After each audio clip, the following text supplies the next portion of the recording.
Tanah air, ku tidak kulupakan,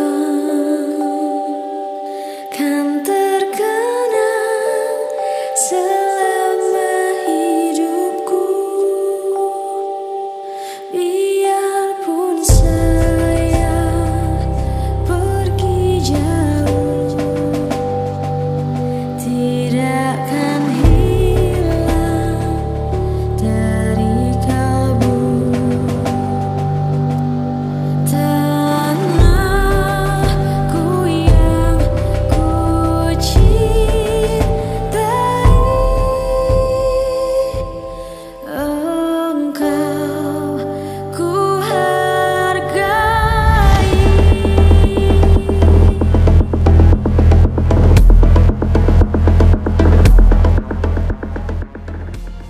Proklamasi. Kami, bangsa Indonesia, dengan ini menyatakan kemerdekaan Indonesia.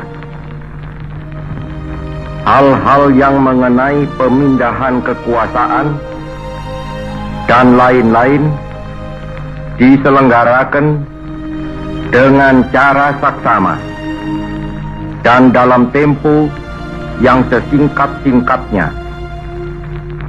Jakarta, 17 Agustus 1945,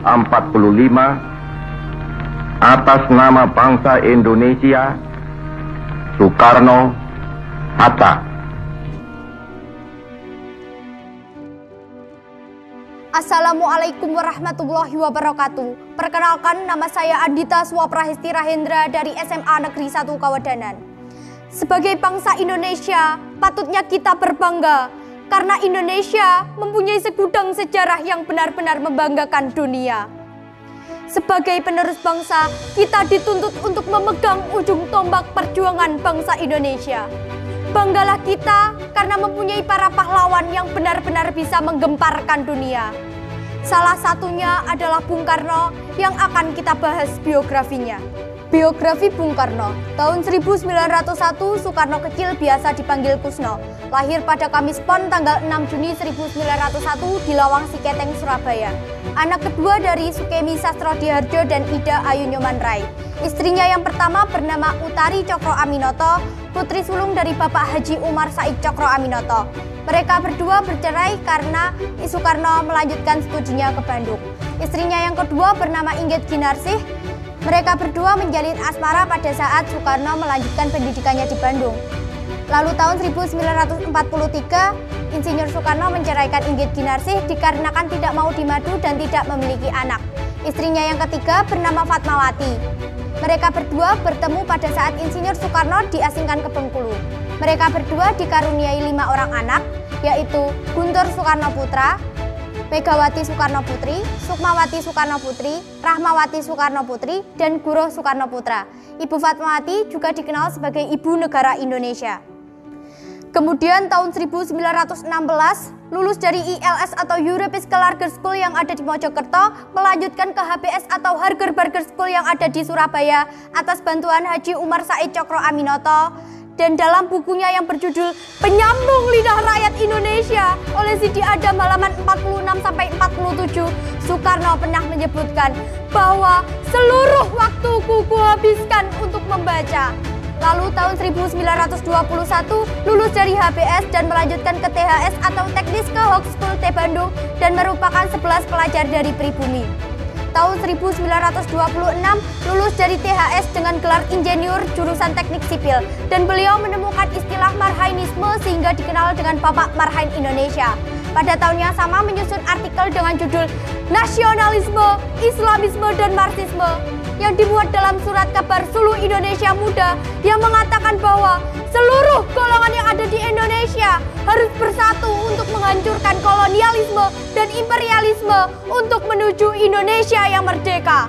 Lalu tahun 1927, Insinyur Soekarno bersama Iskak Cokro Hadikusumo, Budiarto Marto Atmojo, Sunaryo, Samsi Sastro Widogdo, Anwari, Cokro Aminoto, dan Jentila Ardan Suryadi mendirikan Perserikatan Nasional Indonesia pada tanggal 4 Juli.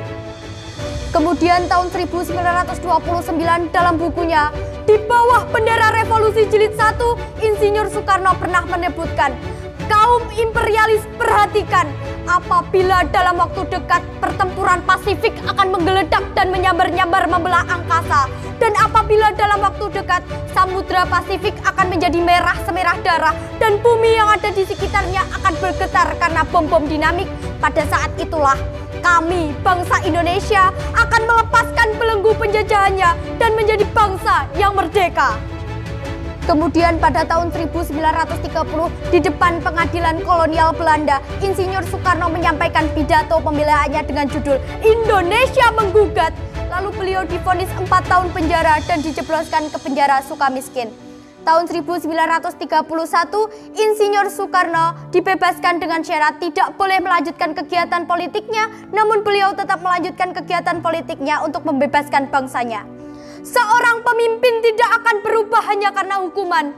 Aku masuk penjara untuk mempertahankan kemerdekaan dan aku akan meninggalkannya dengan tujuan yang sama.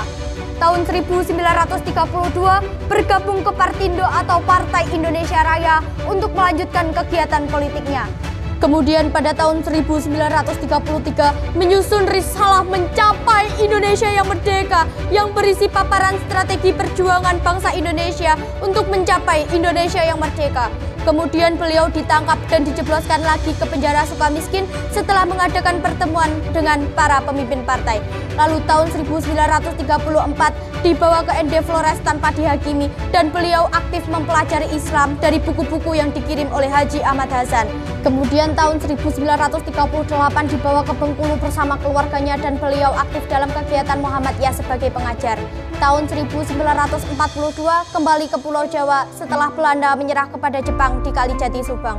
Tahun 1943 Insinyur Soekarno diangkat menjadi Ketua Pusat Tenaga Rakyat atau Putra dibantu oleh Muhammad Hatta, Ki Hajar Dewantoro, dan Kiai Haji Mas Mansur. Tahun 1945 di sidang Badan Penyelidik Usaha-Usaha Kemerdekaan Indonesia, beliau menyampaikan gagasannya tentang Pancasila di Gedung Pejambon, Jakarta pada tanggal 1 Juni 1945 dan beliau diangkat menjadi Ketua Panitia 9. Tanggal 7 Agustus 1945, Insinyur Soekarno diangkat menjadi Ketua Panitia Persiapan Kemerdekaan Indonesia. Lalu kemudian tanggal 16 Agustus 1945, Insinyur Soekarno bersama Muhammad Hatta dibawa ke Rengas Dengklok oleh para golongan muda guna menjauhkan mereka berdua dari pengaruh Jepang.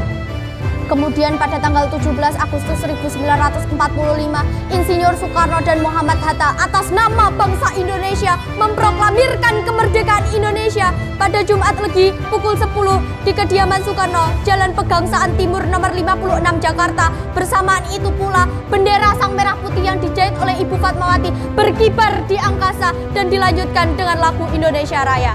Kemudian pada tanggal 18 Agustus 1945, Insinyur Soekarno dan Muhammad Hatta diangkat sebagai Presiden dan Wakil Presiden di sidang PPKI yang pertama. Kemudian tahun 1949, Presiden Soekarno dan para pemimpin lainnya dikembalikan setelah perjanjian Romroyen.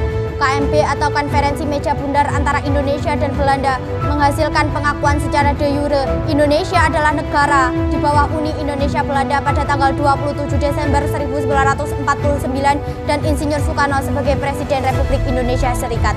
Tahun 1950, Presiden Soekarno kembali ke Jakarta dan membubarkan RI serta mempertahankan NKRI. Kemudian pada tahun 1955, Presiden Soekarno berpidato di Konferensi Asia Afrika yang pertama dengan judul Lahirkanlah Asia Baru dan Afrika Baru. Kemudian setelah pidato tersebut, banyak negara-negara di kawasan Asia dan Afrika yang merdeka.